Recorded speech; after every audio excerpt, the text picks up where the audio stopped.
Hello everyone, welcome to Energy Quick Takes for Friday, February the 18th, 2022. I am Omono Okonkwo. Let's update you on oil and gas prices at this time.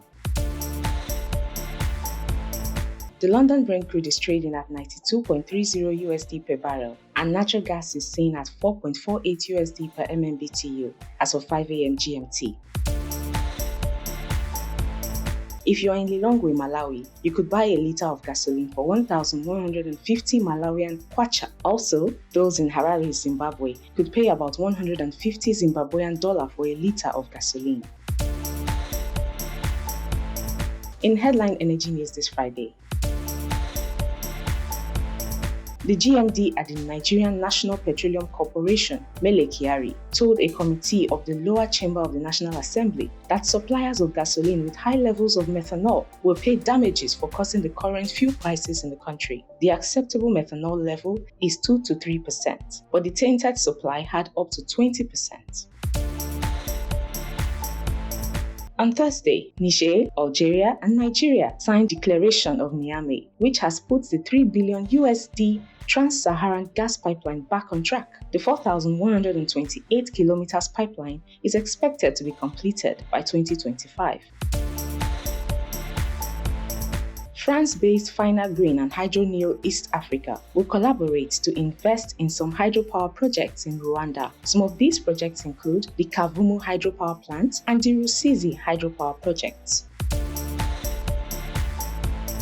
Gloria Magumbo, the permanent secretary in Zimbabwe's Ministry of Energy and Power Development, has said that the country is boosting electricity generation to keep up with growing demand. She referenced the ongoing $1.5 billion USD Hwange expansion project being carried out by China's Sinohydro. When completed in 2025, it will add up to 600 megawatts to the national grid.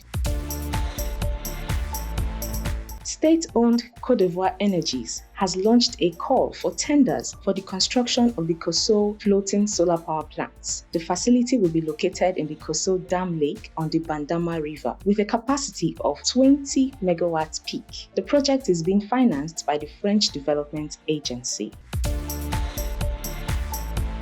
Total Energies is partnering with off-grid developer Winch Energy to produce 1 gigawatt of power through solar, wind, and other forms of green energy in Uganda by 2030.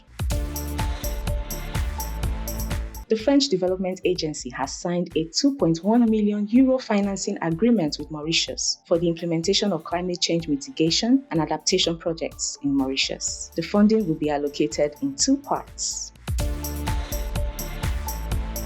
Britain's Sound Energy has issued a notice to its Italian contractor to proceed on the first phase of the Tendara liquefied natural gas plant project in Morocco. Sound Energy has made an initial payment of $5 million USD to the contractor for the development of the plant.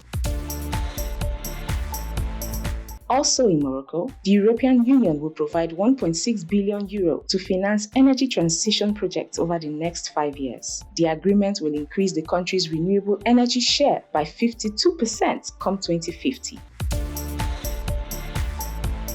On energy data, here are some interesting insights on clean cooking. Africa has experienced some level of progress in clean cooking via the wide use of liquefied petroleum gas and electricity. In sub-Saharan Africa, however, biomass is still used on a large scale. In urban areas, charcoal is the most used fuel, while firewood is the most used in rural areas. In 2019, Africa accounted for 65% of the world's charcoal production. Between 2010 and 2019, charcoal production increased from 28.45 million tons to 34.7 million tons.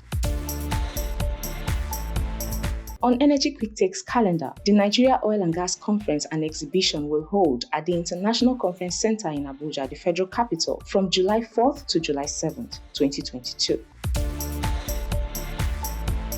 To conclude today's podcast, Gambia's Ministry of Petroleum and Energy has launched an RFP for the Block A1 licensing round. Deadline for submission of bids is June 6, 2022. Block A1 was formerly operated by BP. The company exited the block in August 2021.